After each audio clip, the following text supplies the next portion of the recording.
Hello friends, welcome in medicine and GK with Dheeraj sir. तो बच्चों, आज का टॉपिक है हमारा लंग्स कैंसर। लंग्स कैंसर क्या होते हैं और किस प्रकार होता है, किस टाइप का कैंसर होता है, क्या उसके कॉम्प्लिकेशन होते हैं, क्या किस तरीके से हम उसको डायग्नोस कर सकते हैं और क्या क्या उसका ट्रीटमेंट हो सकता है। तो इन सब के बारे में आज हम बहुत अच्छे से डिस्कस करने वाले हैं कि जो आपका लंग्स कैंसर यानी जो आपका फेफड़ा होता है बच्चों, जो आपके फेफड़ा होता है वो क्या होता है। ठीक है, चलिए लंग्स कैंसर के बारे में देख लेते हैं। तो सबसे पहली बात अगर हम करें तो ये क्या होता है, एक प्रकार का ये भी ट्यूमर ही होता है जिसको हम क्या बोलते हैं, मलिग्नेंट ट्यूमर ग्रोथ। ठीक है, इसमें क्या होता है, मलिग्नेंट होता है। अभी हमने कैंसर के बारे में पढ़ा था कि ये जो ट्यूमर के भी दो टाइप होते हैं बच्चों, एक तो होता है आपका बेनाइन और आपका मलिग्नेंट। तो बेनाइन जो ट्यूमर था उसमें क्या हो रखा था आपका, उसमें आपकी जो सेल थी वो स्प्रेड नहीं कर पा रही थी, मतलब सेल नहीं फैल रही थी, वहीं पे वो आपका रुका हुआ था। ठीक है, उसमें कोई प्रॉब्लम नहीं थी। दूसरी चीज़ जो आपका मलिग्नेंट ट्यूमर था, ठीक है, वो क्या था, उसमें आपकी जो सेल थी वो स्प्रेड हो रही थी, मतलब जो बॉडी के और भी अदर्स ऑर्गन है उसमें वो फैल रही थी। ठीक है, दूसरी चीज़ ये क्या होता है, इसमें abnormal cells division in bronchus. ठीक है, ये क्या होता है, एक प्रकार से जो आपका सेल डिवीजन होता है ब्रोंकस, जो हमारी लंग्स के अंदर आपकी ब्रोंकाई, ब्रोंकस, ब्रोंचोल्स, एल्वोइली वगैरह होती है। तो इसमें क्या होता है, आपका जो ब्रोंकस होता है उसके अंदर जो सेल डिवीजन होता है बच्चों, वो क्या हो जाता है, ओवर प्रोडक्शन हो जाता है। वहाँ की जो सेल होती है वो एबनॉर्मल कंडीशन में चली जाती है, तो एक प्रकार का ट्यूमर का रूप ले लेती है। फिर आगे चल के वो ट्यूमर क्या हो जाता है, आपका एक कैंसर का रूप ले लेता है। ठीक है, चलिए अब कैंसर की अगर हम बात करें तो इसमें आपकी ये दो प्रकार से है। यहाँ पे फर्स्ट है आपका लार्ज न्यूरो एंडोक्राइन और दूसरा है आपका नॉन स्मॉल सेल।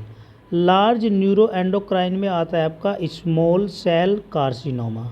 ठीक है, और दूसरा है आपका bronchial carcinoid tumour. Non small cell के अंदर आता है हमारा squamous cell carcinoma, adenocarcinoma और आपका लार्ज सेल कार्सिनोमा। चलिए अब हम बात करते हैं इसके फर्स्ट वाले के बारे में कि जो आपका स्मॉल सेल कार्सिनोमा होता है वो क्या होता है। इसमें हमारी दो प्रकार की सेल होती है, एक तो होती है आपकी कुलचिस्टिकाई सेल। तो जो आपकी कुलचिस्टिकाई जो सेल होती है वो किस प्रकार काम कर रही है, कैसे होती है, तो ये क्या होती है, small dark blue neuroendocrine cell. ये क्या होती है बच्चों, छोटी होती है और डार्क ब्लू कलर की होती है न्यूरो एंडोक्राइन सेल्स। ठीक है, that typically lies close to bronchi and bronchiolar basement of membrane. ठीक है, जो आपका ब्रोंकाई होती है और जो आपका ब्रोंचोलर्स होते हैं, ठीक है, मान लिया आपकी ब्रोंकाई है, ठीक है, और ये आपके ब्रोंचोल्स होते हैं। ठीक है, तो इसकी जो बेसमेंट मेम्ब्रेन होती है ये वाली, ये जो बेसमेंट मेम्ब्रेन है, ठीक है, तो वहाँ पे ये लाइज करती है। जो इस प्रकार की सेल होती है आपकी कुलचिस्टिकाई जो सेल होती है। ठीक है, दूसरी चीज़ ये किस उससे हो सकता है, जैसे अगर आप ओवर आप स्मोकिंग कर रहे हो, स्मोकिंग का मेन कारण है। दूसरा आपका क्रोमोग्रेनिन ए की वजह से भी हो सकता है। नेक्स्ट है आपका पैरानियोप्लास्टिक सिंड्रोम की वजह से भी हो सकता है, जिसमें ये सिंड्रोम दो प्रकार का होता है आपका, एक तो होता है एडीएच और दूसरा होता है आपका एसीटीएच।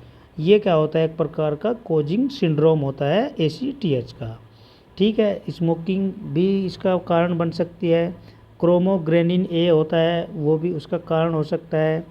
पैरानियोप्लास्टिक सिंड्रोम के कारण भी हो सकता है, एडीएच के कारण भी हो सकता है इस प्रकार का कैंसर। ठीक है, चलिए दूसरा है आपका bronchial carcinoid tumour. Bronchial carcinoid tumour क्या होता है बच्चों, तो ये क्या होता है चिल्ड्रन में। ठीक है, ये सबसे ज़्यादा जो देखा जाता है वो मोस्टली बच्चों में देखा जाता है। ठीक है, उसके क्या क्या रीजन्स होते हैं, क्रोमोग्रेनिन के कारण भी हो सकता है। नेक्स्ट आपका कार्सिनोइड सिंड्रोम होता है एक प्रकार का। ठीक है, इसमें क्या होता है आपका extra intestinal 5-HT sero secretion. ठीक है, इसमें जो आपका इंटेस्टाइनल होता है, एक्स्ट्रा इंटेस्टाइनल 5-HT, उसका जो सिक्रीशन होता है वो बढ़ जाता है। ठीक है, इस वाले सिंड्रोम के अंदर।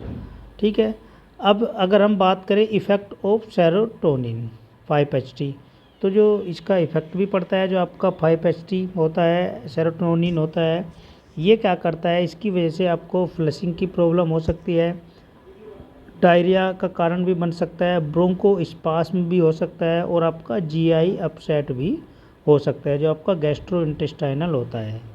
इतना हो गया। चलिए, अब ये आपका डायग्राम आपको दिखाई दे रहा है। देखो, ये हमारा क्या होता है, लंग्स होता है। लंग्स की मैंने प्रॉपर वीडियो डाल रखी है बच्चों, आप उसको लेक्चर में जाके वहाँ पे देख सकते हो। ये हमारा लंग्स है, ठीक है। ये हमारा ट्रैकिया होता है यहाँ, ठीक है। ये जो आपका ये क्या है, ब्रोंकस होता है, ठीक है। ये हमारे ब्रोंचोल्स होते हैं, और ये हमारी इस प्रकार अंगूर के गुच्छे के आकार की तरह एल्वोइली होती है, ठीक है। ये क्या है, हमारी इपिथेलियल सेल होती है। ये हमारा ब्रोंकियल है, और ये ट्रेकिया हो ही गया, ठीक है। तो जो इसका ब्रोंकस वाला पार्ट होता है, ब्रोंकस वाला जो पार्ट होता है, यहाँ की जो सेल होती है बच्चों, ये अंदर भी होता है आपका ब्रोंकस वाला पार्ट्स।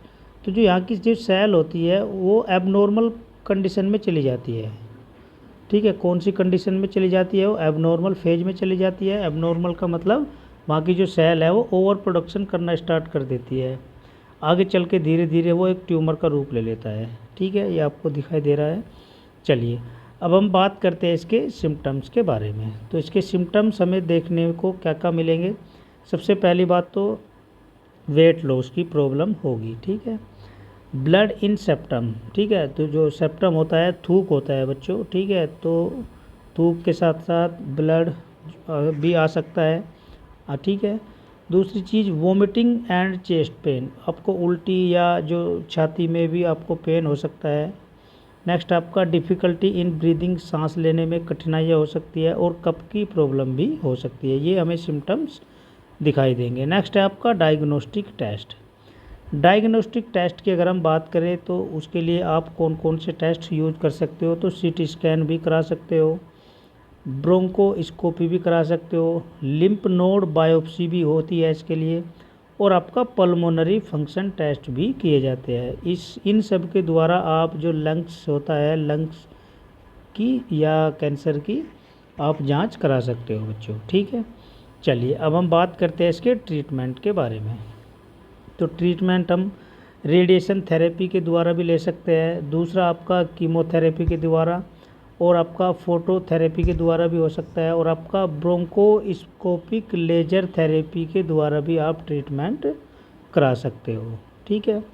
चलिए, अब इसके हम कॉम्प्लिकेशन के बारे में देख लेते हैं। तो कॉम्प्लिकेशन क्या क्या हो सकते हैं, तो सबसे पहली बात तो ब्रेन मेटास्टेसिस भी हो सकता है। नेक्स्ट है आपका हाइपोकैल्सीमिया भी आपको हो सकता है। नेक्स्ट आपका स्पाइनल कॉर्ड कंप्रेशन भी आपको हो सकता है। ये हमें कॉम्प्लिकेशन देखने को मिल सकते हैं, ठीक है बच्चों। आज का हमारा ये टॉपिक यहीं पे ओवर हो रहा है। मिलते हैं फिर आपको नेक्स्ट लेक्चर में नेक्स्ट वीडियो के साथ। All the best, always happy.